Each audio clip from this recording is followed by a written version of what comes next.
Jet? Oh man, I hope he comes back with some beef this time. Let's see, yada yada yada, 3, 2, 1, that's jam, etc., etc. Hey, all you space cowboys. See you. Please take a moment to check your tickets. If you're here for the symposium on artificial horticulture, then you are in the wrong place. And just one other thing I want to say, if there are any children, animals, or women with attitude in the audience, 3 things I particularly hate, I'd appreciate it if you could find another ship! Just kidding. I love the kind of woman that can kick my ass. To the rest of you, welcome to the Cowboy Bebop Jazz Cat Experience.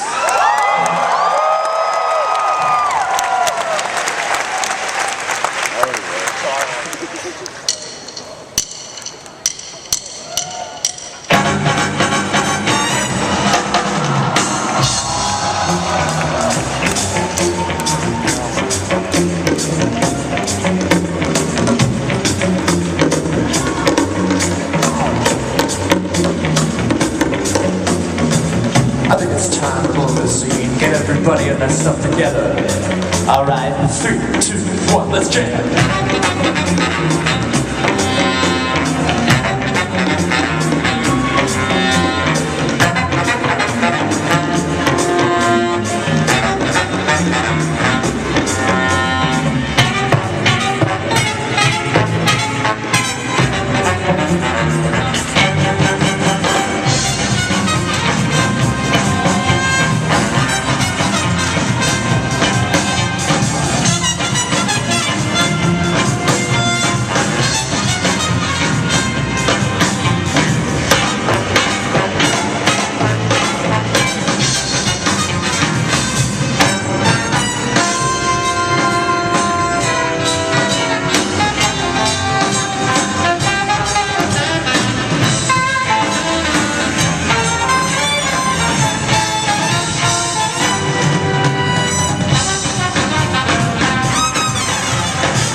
love for music in Cowboy Bebop, music that comes from the bayou and goes right into the stars. And that's what we're going to celebrate today.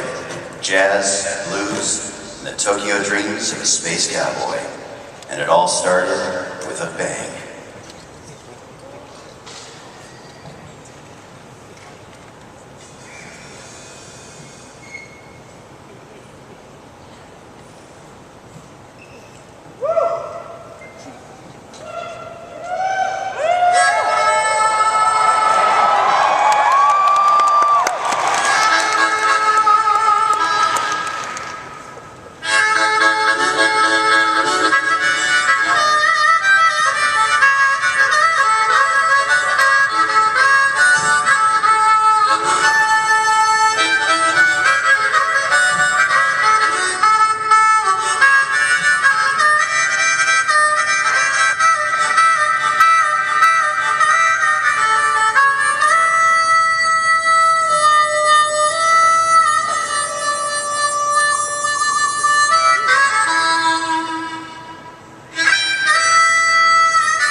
part of it.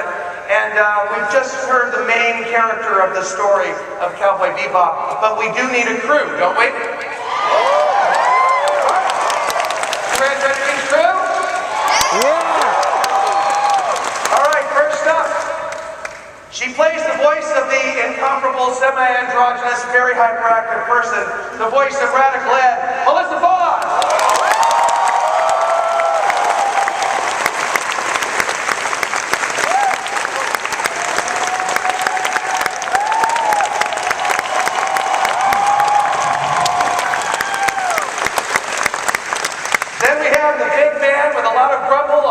Sideburns and a big heart, the voice of Jet, Beau, Billingslea.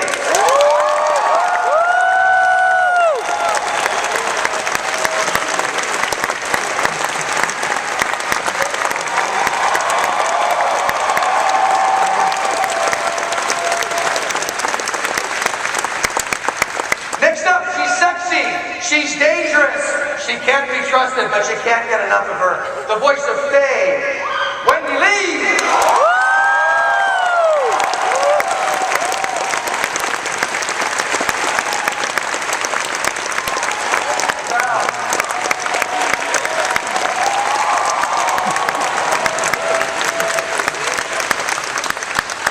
All right, next up, perhaps the coolest voice for the coolest character ever conceived in anime, the voice of Spike himself, Steve Blum.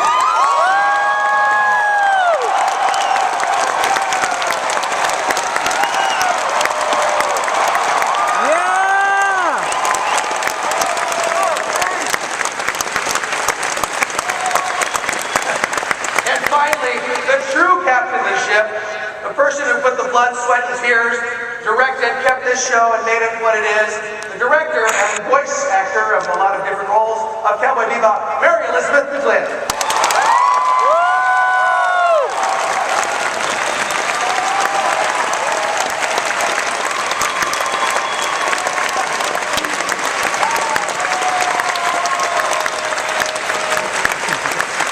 Okay, so it's been a while. You guys don't appear often together, do you? This is kind of a big deal. No, we all live together. Y'all live together, okay. They actually are on the ship, Bebop is, okay. So I have a general question for all of you. The show has been acclaimed, outstanding since it came out. It was named to the top 250 all-time anime for IMDb, and in most surveys, second only to Evangelion as the greatest show of all time.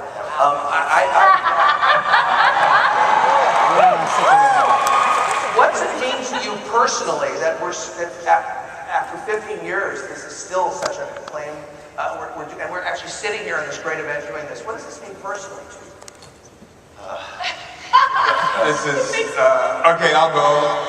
This is just unbelievable. We did the series in '98.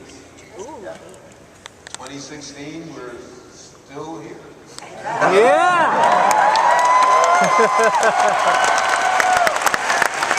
Because of you guys, right? It doesn't get any better than that. Okay? Yeah, for me, it carries a lot more weight, actually. All right, Spike, don't start. All right, I'll put beef in it then. Okay. Not only have we all kind of grown up together in this industry, and it's so amazing that you guys have come along for the ride with us, but 17 years ago, I don't do math, so forgive me. We had no idea that this was going to turn into what it is. And an even bigger revelation for me was that Mary was my director on that. This was my first leading role. This was her first directing role. Yeah. And 17 years later, my Julia has become my partner in life. Which is,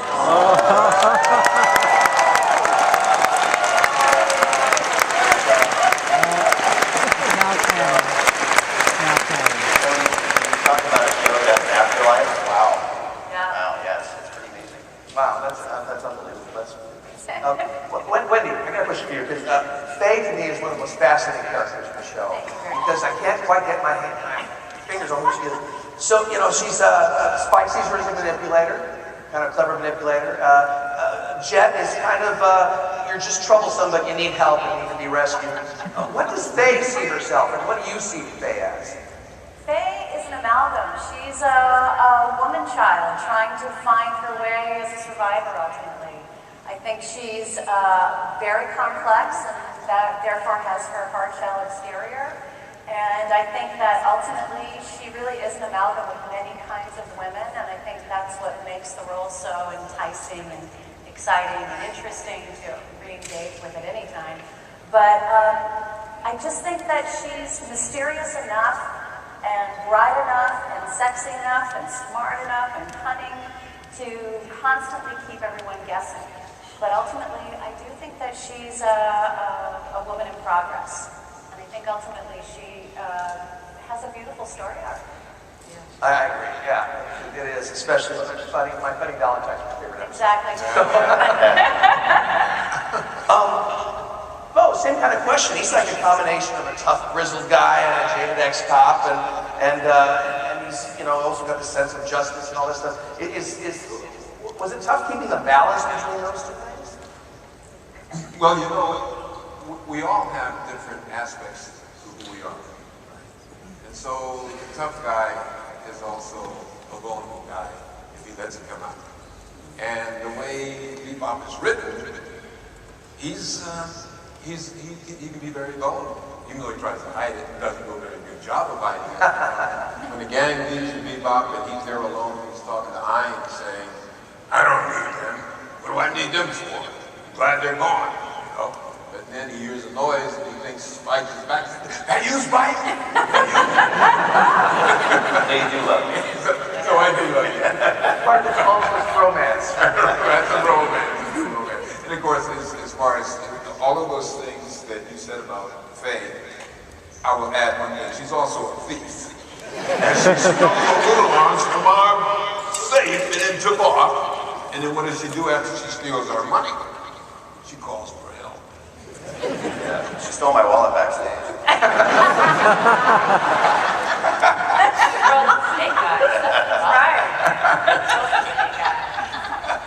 So, Melissa, let's talk about Ed for a minute. Because Ed to me is so enigmatic.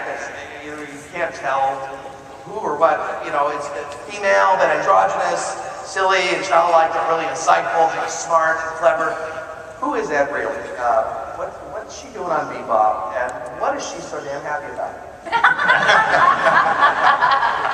on, Ed is a kid. Ed has energy, and Ed is, you know, Ed too is complex, and I think that's the case for all of the characters. And I think they're all survivors, and that's why they find each other. And I think Ed is